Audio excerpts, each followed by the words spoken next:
வணக்கம், எல்லாருக்கும் வணக்கம். காசிகால வேலவே வைரவரப்படம் சரணம் ஜெகன்மாதா புவனேஸ்வரி திரு சரணம் காசிதேவகுல பண்டார வேதாச்சாரியா திருப்பாரமப்படம் சரணம் காசியாதியாபுரி ஏதாவதிரோ கிணராமனபுரி திருப்பாரமப்படம் சரணம் பிரம்ம சிரபம் பைரஸ்ரீ நரஹரி பாபாஜி திருடைய அப்படம் சரணம் ஓம் ஸ்ரீ காலபைரவாய கடாச்சம் ஓம் ஐம் சோனபைரேஸ்வரி ஓம் கிளிம் யோகபேஷபட்சம் சம் குருபைரவாய மங்கலம் ஓம் ஸ்ரீம் கிருமஹை ஜெகன்மாதா பிதா பிரம்ம சிரபம் வேதவேதவம் திருடைய அப்படம் சரணம் அங்கிரிம் नमः शिवाय वैरव शिवम तिरीय विष्णु ददावारः नक्षत्र विष्णुरेवसा योगशरणं से विष्णुमाया जगद्गुरु गुरुब्रह्मा गुरु विष्णु गुरुदेवो महेश्वरा गुरु साक्षात् परब्रह्म तस्मै श्री गुरुवे नमो नमः. जयंती मंगला मंत्रकाली भद्रकाली कपाली दुर्गा समा शिवरात्रि स्वाहा सदा नमस्ते. महादेवी च विद्महे विष्णु मध्यसती महे तन्नो लक्ष्मी प्रचोदयात्. ओम शोणध्वजा विद्महे शूलाष्टाय धीमहि तन्नो भैरव प्रचोदयात्. இன்னைக்கு தேதி வந்து 7ஆம் தேதி 7ஆம் மாதம் 2/2/6, அதாவது செவ்வாய்க்கிழமை காலை மணி ஒரு 9 மணிக்கு போல் ஸ்ரீ ஜெகன்மாதா ஸ்ரீ யோகமாய் ஸ்ரீ புவனேஸ்வரி தேவி காசி காலபைரவி பைரவடி ஆன்மீக தகவல். இந்த சதஸ் 155வது சதஸ், 155வது வீடியோ. நேற்று நான் வந்து இந்த ருரு பைரவருடைய மந்திரமும் காயத்ரி மந்திரமும் ருரு பைரவருடைய பத்னி தேவியான மகேஸ்வரி அம்பாளும் பற்றியும் நான் வந்து இதை பற்றி நான் விளக்கிய சொல்லியிருந்தேன். லட்சுமி தேவி வந்து சில குறிப்பிட்ட பொருளுக்கு அடிமை அடக்கம் நான் சொல்லியிருந்தேன். என்னென்னா, ஒன்று யானை தந்தம், ரெண்டாவது வந்து பசுமாடு பின்புறம். நான் இதை சொல்லலை. பசுமாடோட பின்புறத்துக்கு லட்சுமி தேவி அடக்கம். பசுமாடு ஃபுல்லாகவே உடம்பு ஃபுல்லாகவே வந்து தேவர்களோட ஐக்கியம் தான். அதான் பசுமாடு நம்ம தெய்வமாக பூஜிப்பது சொன்னால் அது ரொம்ப விசேஷம். கோமயம், கோஜனம், பசுமாடு, தயிர், தேன் எல்லாமே வந்து லட்சுமி தேவியோடைய ஐக்கியம். வீட்டில் பெண்கள், மகாலட்சுமி அம்சமான பெண்கள் தயவு செய்து வாரத்துக்கு ஒரு முறையாவது குத்துவலுக்கு ஏற்றி வைத்து நீங்கள் பூஜை பண்ணலாம். லட்சுமி தேவி மந்திரமும் காயத்ரி மந்திரமும் இந்த மகேஸ்வரி மந்திரமும் ருரு பைரவர் மந்திரம் கண்டிப்பாக ஜபம் பண்ணணும். ரொம்ப நல்லது. கடன் இல்லாமல் ஆகலாம். பிள்ளைகள் கண்டிப்பாக, பெண் பிள்ளைகள் வீட்டில் இருந்தால் கண்டிப்பாக தினந்தோறும் விளக்கு ஏற்றணும். ஒரு வெங்கல விளக்கு வைத்து, அகல் விளக்கு சைஸில் வெங்கல விளக்கு வாங்க. அகல் விளக்கு வேணாம். ஆதி காலத்தில் அகல் விளக்கு பயன்படுத்தினாங்க. அகல் விளக்கு முன்னால் சாண விளக்கு பயன்படுத்தினாங்க. இந்த அகல் விளக்கு வந்த பிறகு விளக்குகள்லாம் வந்து வெங்கல விளக்குகள் வந்து ரொம்ப சாண விளக்கு நின்று போய் இப்போ அகல் விளக்கு பயன்படுத்தினாங்க. ஏன் அகல் விளக்கு பயன்படுத்தக்கூடாதுன்னு சொன்னோன்னா, அகல் விளக்கு வந்து உடையக்கூடாது. ஒரு விளக்கு உடைந்தால் அது வந்து அபசகுணமாக ஆயிடும் இல்லையா. இப்போ வீட்டில் நீங்கள் விளக்கு ஏற்றுவீங்க, அகல் விளக்கு. திடீர்னு இன்றைக்கா ஒன்று கை தவறி கீழே விழுந்து உடைஞ்சின்னா அது வந்து அபசகுணம். இதே வெங்கல விளக்காக தான் அது உடையாது. காசு இருந்தால் வெள்ளி விளக்கு வாங்கி ஏற்றுங்க. இன்னும் காசு இருந்தால் தங்க விளக்கு கூட வாங்கி ஏற்றலாம். அவ்வளோ தூரத்துக்கு நம்மளுக்கு கையில் காசு தெரியாது. ஆண்டோட சித்தம், பைரவ சித்தம். வெங்கல விளக்கு ரொம்ப அழகாக இருக்குது. நீங்கள் வந்து கடைகளில் இப்போ எல்லா கடைகளிலும் நீங்கள் பார்த்தீங்கன்னா வெங்கல விளக்கு விதவிதமான ஷேப்லலாம் கொண்டு வந்திருக்காங்க. நீங்கள் எந்த விளக்கு நீங்கள் உங்களுக்கு இஷ்டமாக இருக்கோ அதை வாங்கி நீங்கள் தீபம் ஏற்றலாம். சரி, இன்றைக்கி வந்து ரொம்ப முக்கியமான ஒரு ஆன்மீகத்துறை, அதாவது சனிக்கிழமை சனி பகவானுடைய பிராண தேவதை சொல்லப்பட குரோதான பைரவர் ரொம்ப ரொம்ப முக்கியம். இந்த சனீஸ்வர கண்டா எல்லாருமே உலகமே நடுங்குமா. அப்படிப்பட்ட ஒரு பார்வை பெற்றவர் அவர். நவகிரகங்களே வந்து சூரியனுக்கு பகலில் பிறந்த குழந்தைகளுக்கு சூரியன் தந்தை. சூரியன் கண்ணுக்கு மறைஞ்ச பிறகு இருட்டான நேரத்தில் பிறந்த குழந்தைங்களுக்கு வந்து சனி பகவான் தான் வந்து தந்தை அப்படின்னு ஜோதிட சாஸ்திரத்தில் அது உண்டு. அது கொஞ்சம் நல்லா படித்து உங்களுக்கு அது தெரிய வரும். இப்போ இந்த சனி பகவானோட பார்வை ஒரு மனிதனை பட்டால் புழிஞ்சு எடுத்துருவார். 7.5 வருஷம், அஷ்டம சனி 2.5 வருஷம், அதிர்ஷ்டம சனி 2.5 வருஷம், கண்டக சனி 2.5 வருஷம், சனி திசை 19 வருடம் ஒரு மனிதனை அப்படியே தேன் மாதிரி பொழிஞ்சு சுருட்டி எடுத்துருவார். அப்படி ஒரு சக்தி அவருக்கு உண்டு. ஆனால் அவர் வந்து ஜாதகத்தில் வந்து கர்மகாரகன்னு சொல்கிறாங்க. தொழிலுக்கு அதிபதி அவர் தான். நிரந்தரமான யோகத்தை கொடுப்பது அவர் தான். அதாவது சனி பகவான் வந்து கெட்டவராக இருந்தால் எதுக்கு வந்து நவகிரகங்களை பதவி கொடுத்து நவகிரகங்களை உட்கார வச்சுருக்காங்க? அவர் கெட்டவர் கிடையாது. நம்மளோட நம்ம கர்மா ஜாதகத்தில் என்னென்ன காலகட்டம் எப்படி இருக்கிறோமோ அதை தொட்டு அவர் நன்மை தீமடைப்பார். அதுபோல் சனி பகவான் வந்து கொடுக்குற கடவுளும் உண்டு. அதாவது ஜாதகத்தில் என்ன சொல்கிறாங்கன்னா, ஜோதிட சாஸ்திரத்தில் எந்த கிரகமும் கெட்ட கிரகமும் இல்லை, எந்த கிரகமும் நல்ல கிரகமும் இல்லை. நம்மளோட கர்மா ஜாதகத்தில் எந்தெந்த கட்டங்களில், எந்த ராசி கட்டங்களில் எந்தெந்த கிரகம் எப்படி அமையுது சொல்லி தான் ஒரு அமைப்பு. அது அவங்க திறமையை இப்போ சில பேர் பாவச்சக்கரத்தை வச்சு பலன் சொல்லுவாங்க, சில பேர் நட்சத்திரத்தை வச்சு பலன் சொல்லுவாங்க, சில பேர் கிரகத்தை வச்சே பலன் சொல்லுவாங்க. அதெல்லாம் வந்து அவங்க திறமையை பொறுத்து. எல்லாருமே ஜோதிட சாஸ்திரத்தில் வந்து நான் வந்து யாரையும் குறைச்சே மதிப்பிடவே சொல்ல, எனக்கு தெரியாது அவங்களுக்கு தெரியும், அவங்களுக்கு தெரியாது எனக்கு தெரியும். நான் பார்த்துருக்கேன், யார் ஜோதிடம் பேசினாலும் நான் காது கொடுத்து கேட்பேன். நம்மளுக்கு தெரியாத விஷயத்தை ஆண்டவன் யார் மூலியம் நம்மளுக்கு உணர்த்துவார், அது எனக்கு நல்லா தெரியும். நான் பரப்புறம் ஜோதிடராக இருந்தாலும், குருமாரும் ஜோதிடமாக இருந்தாலும், இப்போ டிக்டாக்லாம் ஃபேஸ்புக்லேயும் மற்ற இந்த யூடியூப்லேயும் யாராவது ஜோதிடரை பற்றி பேச நான் காது கொடுத்து கேட்பேன். அதில் சில நல்ல விஷயம் நம்மளுக்கு கொடுப்பாங்க, நம்ம அதை எடுத்துக்கணும். நம்மளுக்கு தான் எல்லாம் தெரியும், நம்ம பேசக்கூடாது. அதே மாதிரி இந்த ராசிக்கு சனி பகவான் பார்வை பற்றவங்க கண்டிப்பாக, இப்போ எடுத்துக்கிறது மீன ராசி ஜென்மசனி காலம், மேச ராசி 7 சனி ஆரம்பம், கும்பராசி 2 வருஷம் இருக்குது, அப்புறம் கன்னி ராசி, அப்புறம் தனுசு ராசி. அதன் பின் ரொம்ப முக்கியமான சில ஜாதகங்களை 19 வருஷம் சனி தசை ஆரம்பிக்கும். இது ரொம்ப ரொம்ப முக்கியம். இப்போ இந்த மாதிரி காலகட்டவங்க ஜாதகர் அன்பர்கள் வந்து கண்டிப்பாக இந்த குரோதான பைரவர் வந்து சனீஸ்வர பகவானுடைய குரு, அவரோட மனைவியான வைஷ்ணவி தேவி ரொம்ப ரொம்ப விசேஷமான ஒரு கடவுள். அதாவது சனிக்கிழமை பூச நட்சத்திரம், சனிக்கிழமை பிறந்தவங்களும் சனிக்கிழமை அன்றும் சனி பகவானோட நட்சத்திரம் பூஷம், அனுஷம், உத்திரட்டாது. ஆனால் நான் ரொம்ப விஷயங்கள் நான் பார்த்துருக்கேன், என்னோடய அனுபவத்தை நான் சொல்கிறேனே, இதை ஏற்றுக்கிறவங்க ஏற்றுக்கிட்டோம். சனி பகவான நட்சத்திரத்தில் வந்து இருக்கிறவங்க, சில கிரகங்கள் வந்து குறிப்பிட்ட நட்சத்திரத்தில் வந்து சஞ்சாரம் பண்ணும்போது குழந்தை பிறக்குது வச்சுங்களேன். சனி பகவான் உடைய நட்சத்திரத்தில் உள்ள கிரகங்கள் நிரந்தரமான யோகத்தை கொடுக்குது, நிரந்தரமான பாதிப்பை கொடுக்குது. நான் அனுபவத்தில் பார்த்துருக்கேன். சனீஸ்வர பகவானோட பூசம், மனுஷம், உத்திரட்டா நட்சத்திரத்தில் உள்ள கிரகங்கள் திசை புத்தி நடக்கும்போது ஒரு நிரந்தரம் ஏமாற்றம் இல்லை, ஆனால் நிரந்தரமான ஒரு யோகத்தை கொடுக்குது. ஒரு கால் அவங்க இந்த வழிபாடுகள்லாம் செய்யும் போது நான் பார்த்துருக்கேன். இப்போ எனக்கு வந்து நம்பாட்டிங்க, இந்த குரோதான பைரவரை 7 சனியில் அஷ்டம சனியில் ஒருத்தர் 7 சனி ஒரு அஷ்டம சனியில் வந்து என்கிட்ட கேட்கும் போது நான் வந்து சொன்னேன், ஐயா இந்த மந்திரத்தை சொல்லுங்கள். அவங்களும் 2 பேரும் குடும்ப கூட்டாளி தான், கஷ்டப்பட்டு மந்திரத்தை சொல்கிறேன். சனீஸ்வர பகவானின் குருவான குரோதான பைரவர், அதாவது ஓம் கிருஷ்ணவர்ணாய் வித்மகே லட்சுமி தாராய தீமகே தன்னும் குரோதான பைரவர் பிரஜோதி. இந்த மந்திரத்தை வந்து அவங்க 2 பேரும் சொன்னாங்க. அவர் மனைவியான வைஷ்ணவி தேவி மந்திரத்தை நான் பிறகு சொல்கிறேன். அதாவது எப்படின்னா, இந்த மந்திரத்தை வந்து குரோதான பைரவ மந்திரம் மட்டும் தான் சொன்னாங்க. சொல்லிகிட்டு இருக்கும் போது ஒருத்தவருக்கு மிகப்பெரிய யோகம் வந்தது. எதோ யோகம் சொல்ல வேணாம், ஒருத்தருக்கு குறைவான யோகம் வந்தது. இப்போ அவர் குறைவான யோகம் வந்ததுட்ட கேட்டேன், என்னையா அது எனக்கு ஏன் குறைவான யோகம் வந்ததுன்னு கேட்டால், அப்போ அது அவங்க ஜாதகத்தை பொறுத்து, அவங்க கர்மாவை பொறுத்து, அவங்க நம்பிக்கையை பொறுத்து. நம்ம அப்படி கேட்க முடியும். எனக்கு நானும் சொன்னேன், அவரும் பூஜை பண்ணார், நானும் பூஜை பண்ணேன், எனக்கு மட்டும் குறைவாக கிடையாது, அவருக்கு நிறைய கிடைச்சதேன்னு கேட்கும்போது அது ஆண்டவனோட சித்தம். நம்ம கையிலே நம்ம சொல்லிக் கொடுக்குறதும் வேலை. அதனால் நம்பிக்கை பார்த்தா நம்ம எது செய்தாலும் ஆண்டவன் நம்மளுக்கு கண்டிப்பாக ஒரு நல்ல வழி, தீர்க்கமான வழி ரொம்ப கண்டிப்பாக கொடுப்பார். அதேமாதிரி அடிக்கடி என்ன சொல்லுவேன்னா, இந்த சனீஸ்வர பரிகாரமான எள்ளுவலுக்கு கொண்டு ஏற்றாதீங்க நான் சொல்லுவேன். ஆனால் உங்களுக்கு நம்பிக்கையான குரு, உங்களுக்கு நம்பிக்கையான ஒரு ஆச்சாரியர் வந்து உங்களை எள்ளுவலுக்கு ஏற்றுங்கன்னு சொன்னால் நீங்கள் ஏற்றுங்க. ஆனால் என்ன குருவாக ஏற்றுக்கிறது பின்பற்றவங்க தயவு செய்து சனீஸ்வருக்கு மட்டும் இந்த எள்ளுவலுக்கு ஏற்றக்கூட நான் அடிக்கடி சொல்வேன். ஏன்னா எள்ளுவலுக்கு என்பது வந்து சாஸ்திரத்தில் இல்லை. ஆனால் அது சில பேர் என்னை மன்னியுங்கள், நான் வந்து சில குருமாலை கேட்டால் கோச்சிக்குவாங்க, என்னடா அது இப்படி சொல்கிறாரு சொல்லுவாங்க. ஏன்னா ரொம்ப கோயிலில் எள்ளுவலுக்கு விற்கிறாங்க. நான் வந்து எள்ளுவலுக்கும் விற்கல, சனீஸ்வருக்கு எள்ளுவலுக்கும் விற்கல, பைரவருக்கு பூசணிகளுக்கும் விற்கலை. நான் எந்த கோயிலும் வேலை செய்யலை. நான் தனிப்பட்ட முறையில் நான் வந்து யாகங்கள் மட்டும் மக்களுக்கு நம்பிக்கை பண்ணுறேன். யாகம் செய்வே டைம் சரியாக எனக்கு மற்ற கோயிலில் போய் என்னென்ன பார்க்க முடியல. அப்போ சனீஸ்வருக்கு எள்ளுவலுக்கு பதிலாக எண்ணெய் விளக்கு ஏற்றலாம்னா தேங்காயில் நல்லெண்ணெய் விட்டு தீபம் ஏற்றலாம். ஆனால் அது சில கோயிலில் கொடுக்க மாட்டாங்க, அனுமதி இருக்க மாட்டாங்க குருக்கள். அதனால் நீங்கள் என்ன செய்யணும் சொன்னால், குருமார்கள்ட்ட அனுமதி வாங்கி கோயில் கொடுக்கணுமோ முக்கியம். அவர்கிட்ட பகச்சிக்கூடாது, அவங்க நாக்கிலும் வாயிலும் வந்து சாபங்கள் வாங்கக்கூடாது, அவங்கள்ட்ட பகச்சிக்கவே கூடாது. போய் ஐயா இந்த மாதிரி சனீஸ்வரன் எள்ளுவலுக்கு எனக்கு வேணாம், சனீஸ்வரர் தேங்காயில் விளக்கு ஏற்றலாமான்னு கேளுங்க, அனுமதி கேளுங்க. சனீஸ்வரர் பிரீத்தியான பாவக்காய் கசப்பில் வெட்டி தீபம் ஏற்றலாமா, படகு மாதிரி போட்டு திரி போட்டு நல்லெண்ணெய் விட்டு, அப்படி அவங்க எதுவுமே முடியாதுன்னா பரவாயில்ல, நெய் விளக்கு கொண்டு ஏற்றிட்டு நல்லா சுற்றி வந்து அர்ச்சனை பண்ணிவிட்டு, நெய் விளக்கு கூட ஏற்ற வேணாம், அது கூட சட்டியில் தான் வச்சுருப்பாங்க. அது சனீஸ்வருக்கு அர்ச்சனை வந்து இப்படி சுற்றி வந்துட்டு கால பைரவருக்கு பூஷணி கால விளக்கு ஏற்ற ரொம்ப நல்லது.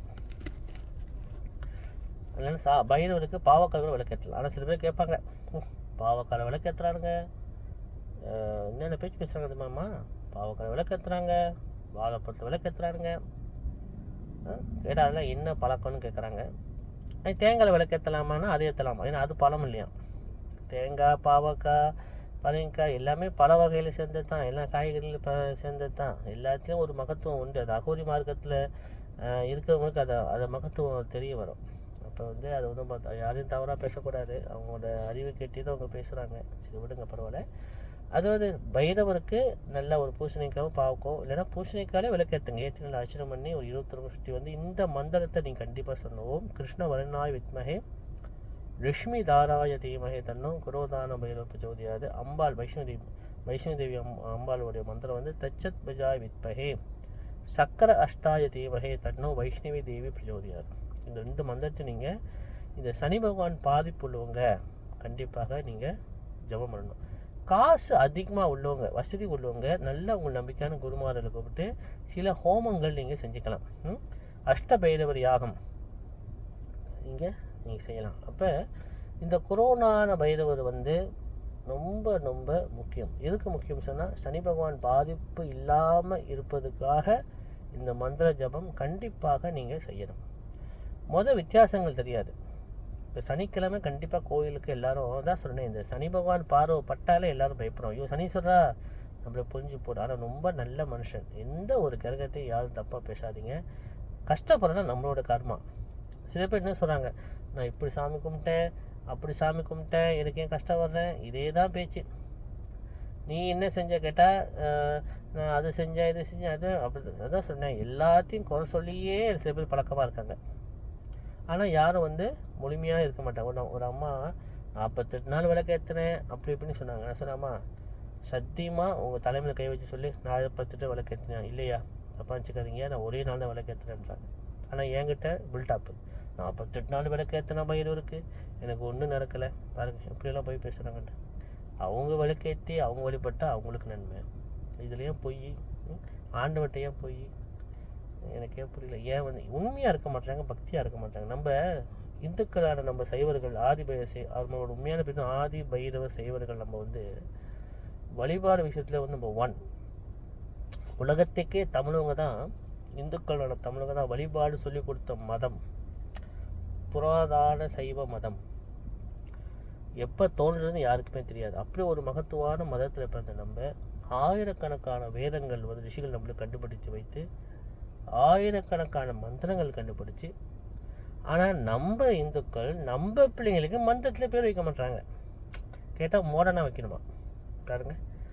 நம்ம ரிஷிகள் கடும் தவம் இருந்து இறக்கேட்டிருந்து பல மந்திர சக்தியான பிரபஞ்ச சக்தியிலேருந்து மந்திரத்தை கண்டுபிடித்த ரிஷிகளோட மந்திரத்தை பிள்ளைகளுக்கு பேராக வைத்தா அது யோகமாக செயல்படுமே. நான் பேரை பற்றி நிறைய ஆடியோ நான் கொடுத்துருக்கேன். பேர்களை எப்படி வைக்கணும் பிள்ளைங்களுக்கு, மந்திரத்தான பேரை வைங்க, அது ரொம்ப விசேஷம். எனக்கு அகோரிகள் சொன்னது.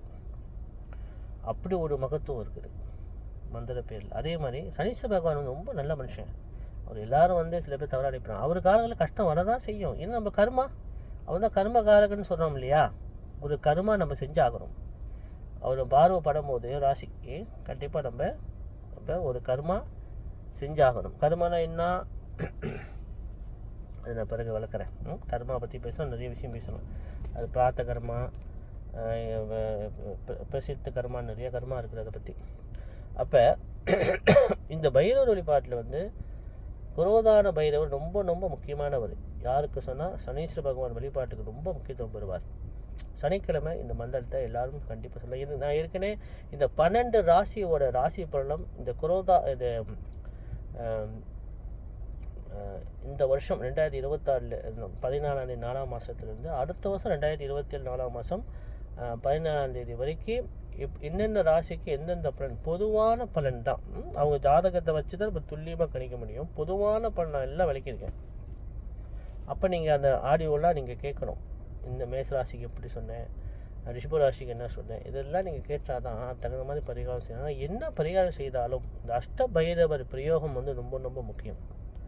சனிக்கிழமை கண்டிப்பாக கோயிலுக்கு போங்க. கோயிலுக்கு போய் கண்டிப்பாக பைரவருக்கு இந்த விளக்கு எல்லா சாமி கும்பிடணும். பைரவ வழிபாட்டில் வந்து இந்த பைரவர் மட்டுமே கும்பிடக்கூடாது, ரொம்ப தப்பு. விநாயகர் கும்பிடணும், மூலமூர்த்தி, அம்பாள், மகாலட்சுமி, ஏதோ ஒரு அம்பாள் கோயில் வச்சுருப்பாங்க. மாரியம்மனோ, துர்காவோ, தெங்கராவோ, வாராகியோ, ஜோலாமுகியோ, எந்த அம்பாலோ, பேச்சம்மனோ, காட்டேரி அம்பாலோ, எல்லாமே அம்பாள் தான், ஒரு சக்தி தான்.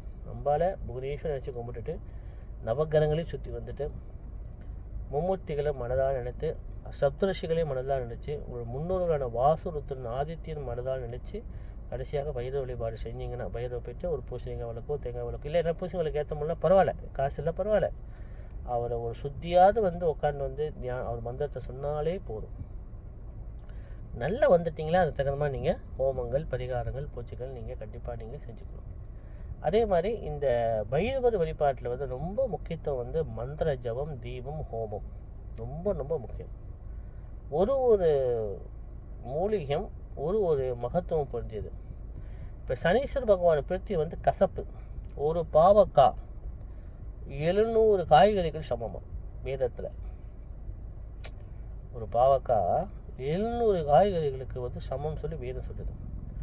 அப்போ ஒரு யாகம், எந்த யாகம் பண்ணாலும் பாவக்காய் வந்து தேனில் தொட்டோ இல்லை நெய்யில் தொட்டோ பாலை தொட்டோ ஆவட்டி கொடுப்பாங்க குருக்கள். நீங்கள் பார்த்தீங்கன்னா நல்லா விசேஷம் தெரிஞ்ச குருமார்கள் பாவக்காய் ரொம்ப சேர்ப்பாங்க, ஏன்னா அது மகத்துவம் பொருந்தியது. அதே மாதிரி ஒரு யாகசாலையில் ஒரு பாவக்காய் ஒரு சின்னதாக நீங்கள் செய்றீங்க வச்சுங்களேன், பாவக்காய் கட்டு. ஆனால் குருமால்கிட்ட கேளுங்க, எந்த கோயிலில் ஹோமம் செஞ்சாலும் குருமால் அனுமதி இல்லாமல் நீங்கள் எதுவும் செய்ய ஆலய குருமால்கிட்ட நான் இந்த சனீஸ்வரப்படுத்திக்கு இந்த பாவம் வாங்கி கொடுக்கலாமா, ஒரு தட்சணை கொடுக்குறேன்னா அவர்கிட்ட கேட்டு செய்யணும். ஏன்னா கோயிலில் வந்து நம்ம எது செய்தாலும் ஆலய நிர்வாகமும் ஆலய குருமால் ரொம்ப ரொம்ப முக்கியத்துவம். கோயில் இல்லாத இடத்துல குடி இருக்கக்கூடாதுன்னு சொல்கிறாங்க. ஏன்னா அந்த ராஜகோபுரத்தோட மகத்துவம் சுற்றி வட்டாரத்தோட எல்லா பிரச்சனையும் தீர்க்குமா. ஏன்னா முறைப்படி யாகம் செய்த கோயில். யாகங்கள் மாதத்துக்கு ஒரு முடியாத யாகங்கள் கண்டிப்பாக கோயிலை செய்யணும். பூமி நலனுக்காக, மக்கள் நலனுக்காக. அஷ்டபைரவர் யாகம் ரொம்ப முக்கியம். எனக்கு என்னோட ஒரு நம்பிக்கை என்னன்னா, வருங்காலத்தில் 8 அஷ்டபைரவர் வைத்த கோயில் கண்டிப்பாக அமையும். ஏன்னா பைரவ வழிபாடு மக்களுக்கு தெரிய வரும்போது கண்டிப்பாக பெரிய பெரிய வசதி உள்ளவங்க கண்டிப்பாக இது ஒரு அமைப்பு வந்து கண்டிப்பாக நடக்கும். அது எனக்கு ரொம்ப ஒரு சந்தோஷம். அதே மாதிரி எல்லா மலேசியாவில் உள்ள எல்லா ருத்ரபூமியான சுடுகாடும் கோயிலாக மாறும், சுத்தப்படுவாங்க. அவங்கவுங்க சமாதி, முன்னோர் சமாதிக்கு போய் யாகங்கள் பண்ணுவாங்க. கருமாறி என்ற ஒரு புனிதமான காரியத்தை யாகசாலை போட்டு ருத்ரபூமியான சுடுகாட்டிலே கருமாதி செய்வாங்க. நம்ம போயிட்டு ஆத்தூரத்தில் உட்காந்துக்கிட்டு கஷ்டப்பட்டுக்கிட்டு அங்கே அதெல்லாம் ஒன்றும் வேணும். நம்மளுக்குன்னு அரசாங்கம் ரொம்ப அழகான ஒரு இடம், எல்லா ஸ்டேட்லேயும் எல்லா இடத்துலையும் நம்மளுக்கு ஒரு ருத்ரபூமி கொடுத்துருக்காங்க. கோயிலுக்கு எப்படி எல்லாம் செய்கிறாங்களோ அதே மாதிரி பிறப்பும் இறப்பும் ருத்ரபூமியான சுடுகாட்டுக்கும் எல்லா ஒரு மதிப்பும் செய்கிறாங்க. அப்போ நம்ம ருத்ரபூமியில் வந்து இந்த சிலா யாகம் செய்வது, இந்த சிராத்தம் பண்ணுவது, இந்த ஹோமங்கள் பண்ணுவது, முன்னோர்கள் வழிபாடான இந்த தர்ப்பணம், சிராத்தம், திலாயாகம், அவங்க முன்னோர் சமாதி முன்னுக்கு நீங்கள் செய்யுங்க. யார் என்ன கேட்க போகிறா? உங்கள் முன்னோர்களுக்கு நீங்கள் பூஜை பண்ண போகிறீங்க. ஏன் இந்த சிராத்தம், தர்ப்பணம், திலாயாகத்தை பற்றி நான் ரொம்ப முக்கியத்துவம் கொடுக்குறேன்னா, ராசிக்கு சனி பகவான் பார்வை படும் போது அந்த ஜாதக கத்தார் கண்டிப்பாக முன்னோர்கள் வழிபாடான திலாயாகம் கண்டிப்பாக செய்யணும். ஏன்னா சனீஸ்வர பகவான் வந்து திலாக்குள்ள கிரகம், கருப்பெல்லுக்குள்ள அதிபதி வந்து சனி பகவான், திலா தர்பேஸ்வரர். யார் ஒருத்தவங்க சனி பகவான் பார்வையில் முன்னோர்கள் வழிபாடான திலாயாகமும் தர்ப்பணமும் செய்யலைன்னா அவர் ஒரு காலகட்டத்தில் ரொம்ப அழுத்தி பிடிப்பார், பட்டையை கிளப்பிடுவார். அப்படி ஒரு சக்தி. அதான் தான் அடிக்கடி சொல்லுவேன், 7 சனி ஆரம்பிச்சிருச்சா, அஷ்டமி சனி ஆரம்பிச்சிருச்சா, சனி திசையா, உங்கள் முன்னோர்களுக்கு நீங்கள் தர்ப்பணம் தெரிஞ்ச அதுக்கு தர்ப்பணம் இல்லை சிராத்தம், பிண்ட வச்சு சிராத்தம், இல்லைன்னா வசதி இருந்தால் திலாயாகம் செய்யுங்க. ரொம்ப ரொம்ப விசேஷம். அதை தான் அடிக்கடி சொல்லுவேன். இந்த கருப்பல் கட்டி ஏற்றாதீங்க. கருப்பல் ரொம்ப புனிதமாக, அந்த கருப்பலிலிருந்து வரப்பட நல்லெண்ணெய் தீபம் கலந்து ஏற்றினாலே உங்களுக்கு திலா தீபம் தான் சாஸ்திரங்கள் சொல்லுது. திலா தீபம் நல்லெண்ணெய் தீபம், கருப்பல் வெள்ளையில் கட்டி ஏற்றுறது. ஆனால் மாந்திரிக சாஸ்திரத்தில் ஒரு குறிப்பு இருக்குது. அதாவது ஒரு வீட்டில் வந்து பழைமையான வீட்டில் பூத கணங்கள் பேய்கள் போந்திருந்தால் அந்த வீட்டில் வந்து வெள்ளை துணியில் கருப்பல் வெள்ளையில் கலந்து மண் சட்டிலையோ இல்லைனா வந்து ஏதாவது ஒரு அகலினா ஒரு ரவுண்டான ஒரு பொருளையோ இல்லை சாண விளக்கிலையோ இந்த கருப்பல் வெள்ளை கட்ட துணி போட்டு நல்லெண்ணெய் விட்டு தீபம் ஏற்றினா அந்த வீட்டில் உள்ள துஷ்ட சக்திகள், பேய்கள், பிசாசுகள் எல்லாம் முத்தி பெற்று சொர்க்கம் போகும் சொல்லி சாஸ்திரங்கள் சொல்லுது. இப்போ புது வீடு வாங்கியிருக்காங்கன்னு வச்சுங்களேன், குடி போகாத புது வீட்டுக்கு போகும்போது வீடை கழுவிட்டு கோமையெல்லாம் தெளிச்சுட்டு அந்த வீட்டு நடுவில் வந்து இந்த கருப்பல் வெள்ளக்கடி தீபம் ஏற்றினாங்க சொன்னால் கண்டிப்பாக அந்த நம்ம கண்ணுக்கு தெரியாத ஆத்மாக்கள் அந்த இடத்துலேருந்து நம்ம விட்டு விலகுமா அப்படின்னு சாஸ்திரங்கள் சொல்லுது. அதனால இந்த எள்ளு விளக்கு எப்படி வந்ததும் மெயின் காரணமே வந்து ஆத்மாக்களுக்கும் முத்தி கொடுப்பதுக்கும் பேய் பிசாசு பில்லி சூரியங்களுக்கும் முத்தி கொடுப்பதுக்கும் தான் இந்த கருப்பல் வெள்ளை கலந்த தீபம் வந்தது. அதாவது எள்ளு தீபம்னு சொல்லுவாங்க. அது இடகாலத்தில் அப்படியே சனீஸ்வருக்கு அப்படியே கோயிலுக்கு கொண்டு வந்துட்டாங்க. ஆனால் இப்போ சொன்னால் ஏற்றுக்க மாட்டாங்க, சண்டைக்கு வந்துடுவாங்க. ஆனால் விஷயம் தெரிஞ்சவங்க குருமார்கள் இதை வந்து கடைப்பிடிப்பாங்க, இதை ரோசிப்பாங்க. சனீஸ்வரர் கல்லை எள்ளை கட்டி ஏற்றுவாங்க, சூரியனுக்கு தானியமான கோதுமையை கட்டி சூரியனுக்கு ஏற்ற மாட்டாங்க. சந்திரனுக்கு தானியமான நெல்லை கட்டி ஏற்ற மாட்டாங்க. அது செவ்வாய் பகவானை தோரப்பரப்பை கட்டி செவ்வாய் பகவானுக்கான அங்காரகனுக்கு ஏற்ற மாட்டாங்க. புதனுக்கு பகவான தானியமான பச்சை பயிரை கட்டி பச்சை தூளில் கட்டி புதனுக்கு ஏற்ற மாட்டாங்க. இதெல்லாம் சொன்னால் யாரும் ஏற்றுக்க மாட்டாங்க. அதாவது எல்லாத்துக்கும் வந்து இந்த சனீஸ்வரன் கண்டா பயம், ஆனால் கருப்பில் கட்டி ஏற்றுக்கின்றாங்க. கருப்பில் விடே சனீஸ்வர பகவான் கலர் வந்து கரு நீலம், நீலாஞ்ச சமாவாசம் ரவிபுத்திர இமாகஜம் சாயா மாத்தாண்ட சம்பூதம் தம் நமாமி சனீஸ்வரம் சொல்லி வேதங்கள் சொல்லுது. சனீஸ்வர கலர் வந்து கரு நீலம், அது கருப்பு இல்லை. கருப்பு வந்து கால பைரருடையது. கருப்பு வந்து கால பைரருடையது. அது கூட என்ன மக்களுக்கு என்ன சரியாக தெரியாமல் இருக்குது. ஆனால் வருங்காலத்தை குருமாருக்கு கண்டிப்பாக இதை பற்றி பேசுவாங்க. அதாவது சனீஸ்வருக்கு நீங்கள் சனீஸ்வருக்கு மட்டும் இல்லை 9 நாள் தேங்காயில் விளக்கு ஏற்றலாம். தேங்காய் கண்டிப்பாக கோயில் பயன்படுத்துகிறாங்க இல்லையா? முக்கனி, தேங்காய், பூசணிக்காய், எலுமிச்சம்பழம் கண்டிப்பாக முக்கனி பயன்படுத்துவாங்க இல்லையா? முக்கனி வந்து சில பேர் மாம்பழம், இந்த வாழைப்பழம், தேங்காய், முக்கனின்னு சொல்லுவாங்க. ஆனால் எப்படி இருந்தாலும் எல்லா ஹோமத்துக்கும் இந்த பூசணிக்காய், தேங்காய், எலுமிச்சம்பழம் இல்லாமல் இருக்காது இல்லையா? அப்போ அதுலேருந்து விளக்கேற்றுங்களேன். அது கூட கூட சொல்ல முடியுமா?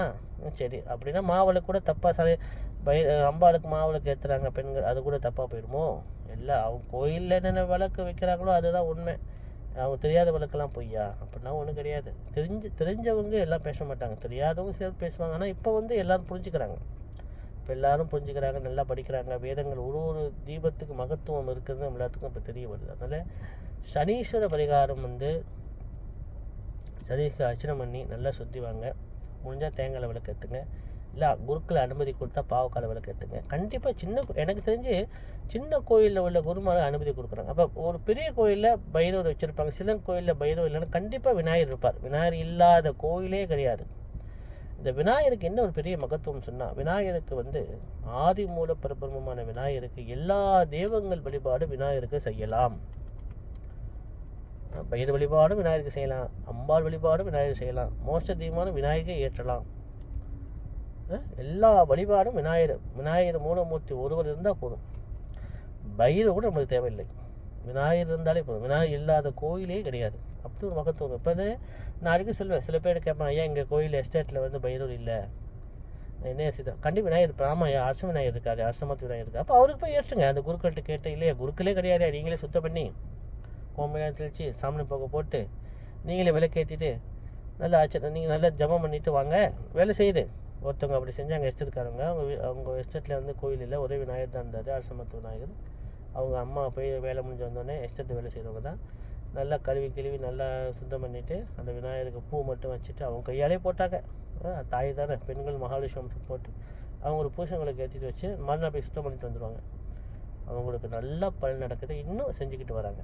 அவங்க பிள்ளைங்க நல்லா படிப்பு, நல்லா வந்து சில பேர் கல்யாணம் நடந்தது, ரொம்ப நல்லா இருந்து இப்போ ரொம்ப. ஆனால் அவங்களுக்கு என்ன ஒரு ஆசை, அங்கே அவங்க வீட்டில் ஹோமம் செய்யணுன்ட்டு. என்னால் தான் போக முடியல இந்த வேலையை விட. அவங்களும் குருமாரில் பார்த்து செய்யுங்க, கண்டிப்பாக செய்யணும். எல்லா குருக்களும் ஒன்று தான்.